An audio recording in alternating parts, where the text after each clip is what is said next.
Good morning to all of you, or as we say in Bisaya, maadjong adlaw kaninyong tanan. I am Trixie and I am your tour guide for today's countryside tour. And on behalf of YOLO Travel and Tours, I would like you to meet our coach captain, Sir Mark. He is a licensed and professional driver for a long years, and we are welcoming you here in Bohol. So, time check, it's already 8 in the morning. The weather is fine and it's now 32 degrees Celsius. So for now, I would like to inform you some of our safety precautions. First and foremost, I need you to stay in the marked path. Second, put your bags in front of you to avoid any incidents. Thirdly, in each destinations that we are going to visit, there will be a starting point, and every time that we are going to visit the destination, you will be given enough time to explore the destination. After that, you will be hearing a whistle, and then that's the time that you are asked to come back to our starting point. And lastly, I need you to pay attention and of course to stick to the group. Are we clear? Okay, good. So before we proceed to our first destination, let me tell you the brief history of Bohol.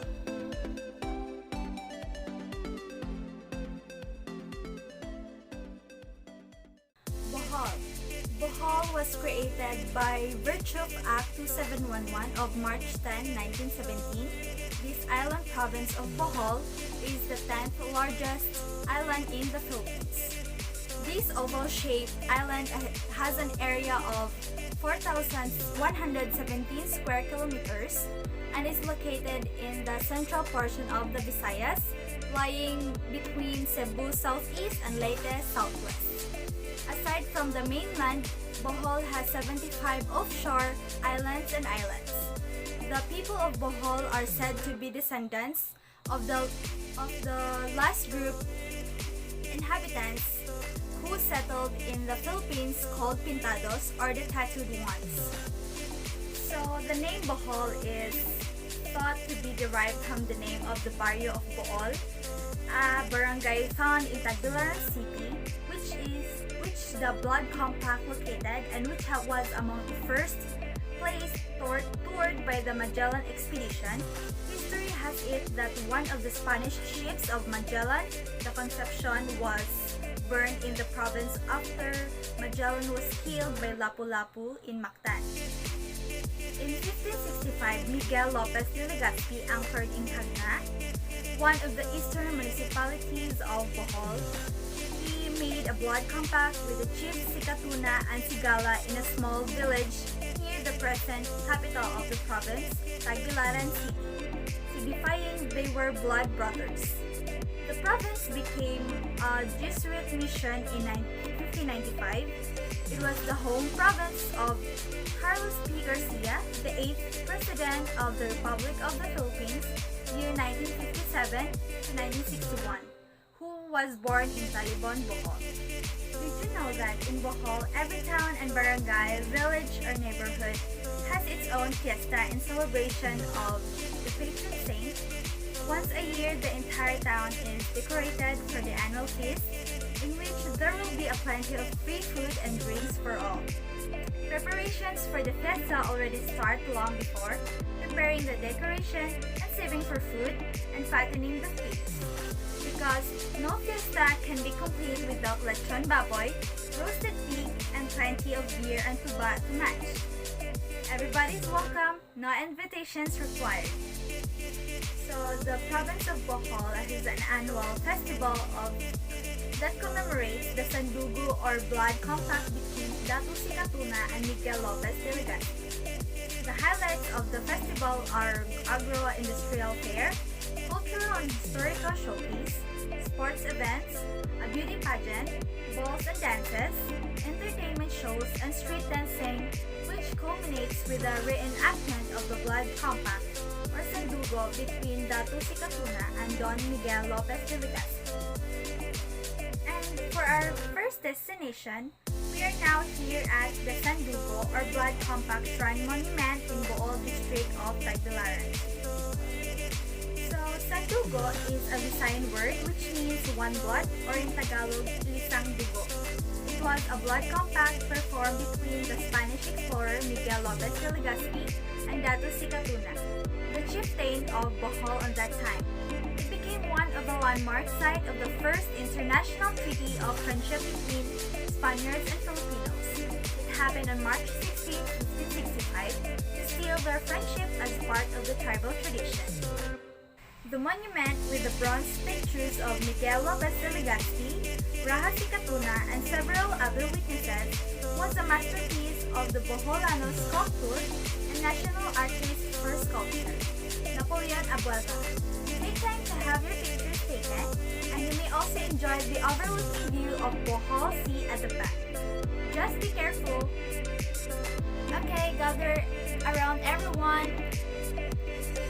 So, are you enjoying our first destination?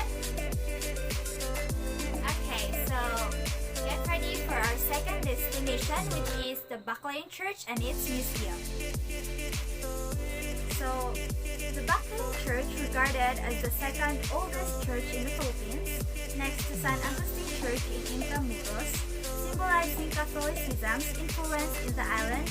The Baclayan Church was built from corals bound together by mortar mixed from egg white. Inside the church, you can see the dark interior of Baclayan Church. The gilded retablo behind the altar will definitely catch your attention. It is a Baroque confection bedecked with backlit icons.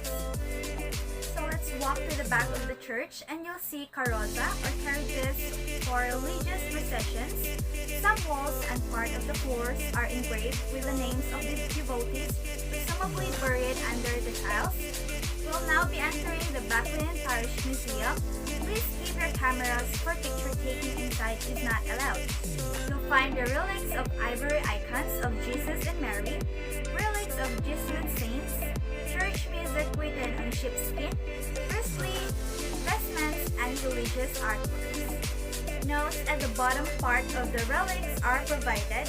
Take time to read while the local guide tours you around the museum.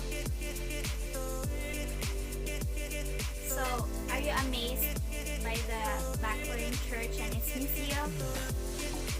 Then, okay, let's go to our third destination, which is the Philippine Tarsier and Wildlife Sanctuary. So your Bohol trip will not be complete without seeing and taking photos with tarsiers in the Philippine Tarsier Sanctuary in Corelia, Bohol. So Philippine Tarsier Sanctuary was built to protect the endangered tarsier, the world's smallest primates. The Tarsier Sanctuary is located exactly 4 kilometers from the town center of Corelia and a mere 20 minutes drive from Tagbilaran City. The Corelia Philippine Tarsier Sanctuary is maintained by a non-profit organization called Philippine Tarsier Foundation. The Philippine tarsiers have bigger eyes and brains and are nocturnal creatures that literally will melt your heart. At just about 8 to 16 centimeters long, they are truly tiny and lovable. Even though they are that small, they have been known to jump up to 16 feet. Good thing there is a sanctuary that keeps them safe from wild and endangered species collectors. The Corelia Philippine Tarsier Sanctuary is an ideal place for the tarsiers as there is no population stress or any form of pollution. The sanctuary is a one-of-a-kind tourist attraction that is best for group tours, a company summer outing, and family trips. So enjoy roaming around and find the tarsier.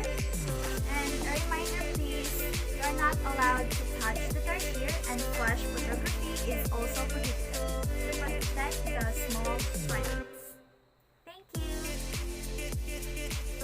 I know that you're a bit hungry, but don't worry because our next destination will be the Lobak River Cruise, the most awaited lunch buffet.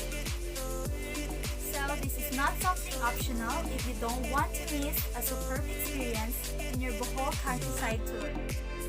Enjoy a buffet lunch in a festival-themed floating restaurant while enjoying the cool breeze blowing inside it as it traverses Lobak's clean river, which is surrounded by lush green plants. Lobok River Cruise also offer a night cruise which is perfect for dinner, romantic dinner. Along the cruise, you'll see several lanterns in the trees, which surely looks great at night.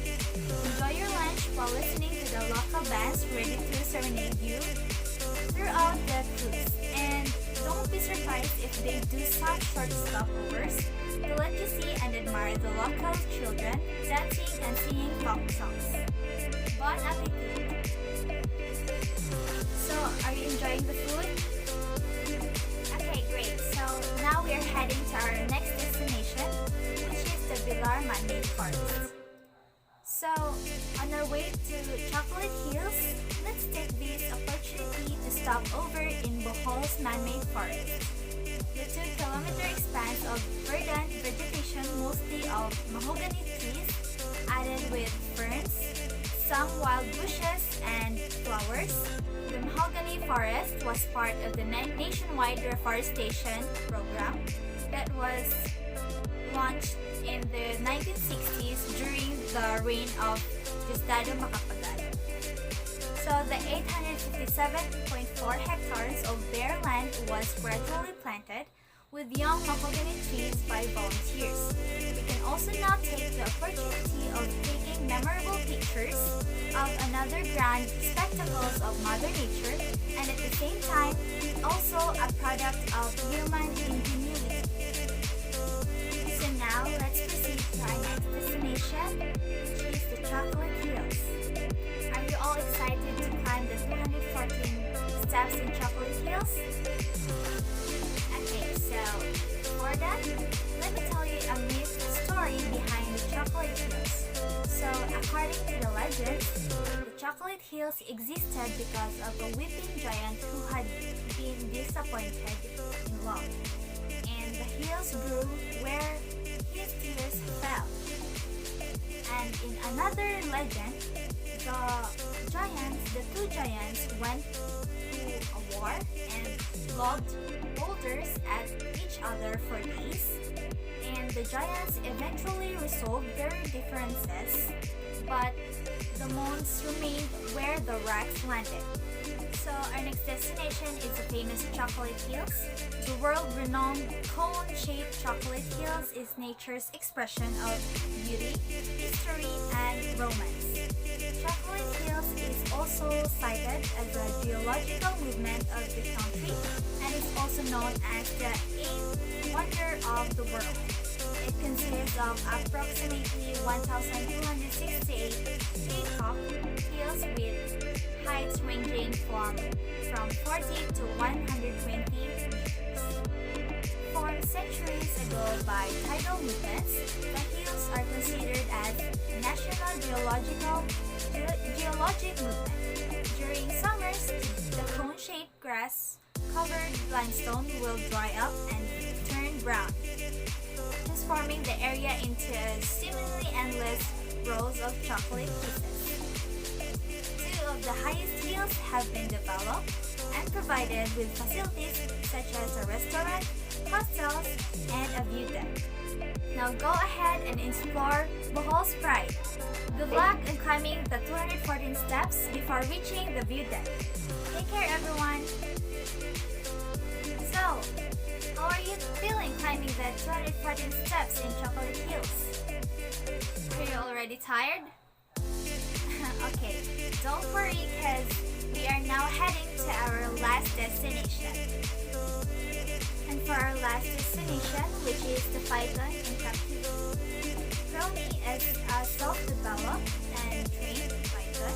It is owned by Sofronio or Fronio, where the name Crony came from. This is the biggest and longest python in captivity is in the island.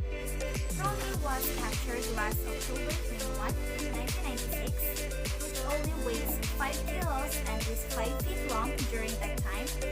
Animal and snake experts say that the growth of cronies is abnormal, as pythons who live in the wild with the same sizes are already 50 years old, comparing to crony who is only 9 years old. So the owner says that Tony's growth abnormality is due to the fact that they treated the python with utmost care. They fed Tony live chickens before, but due to her large consumption and the cost of chickens, they now feed her with pigs or goats every month. Tony has an amazing ability to sense unsuitable food, such as sick pigs and goats. Tony doesn't like dark, spotted, and dirty pigs. She chooses clean white pigs that weigh over 40 kilos. The python is given a bath 4 times a day and celebrates her own birthday annually. Now you can take pictures with Brony, and if you like, they also have a photographer to take your picture and give you a printed one right after with a reasonable price. I know you're all tired now, so I'm ending our tour and leaving you here in the paradise of Bellevue Resort. You can eat your dinner and reservations are already made, so you don't have to worry about anything. Your breakfast is included for tomorrow. Enjoy, relax, and have fun. The Bellevue Resort is everything you should imagine having in the best night of your tour. And that would end our Bohol countryside tour. I hope you have fun even just for a brief period of time. I enjoyed your company and I'll be expecting to see you here again. Thank you so much. And it's me, Trixie, signing off as your tour guide.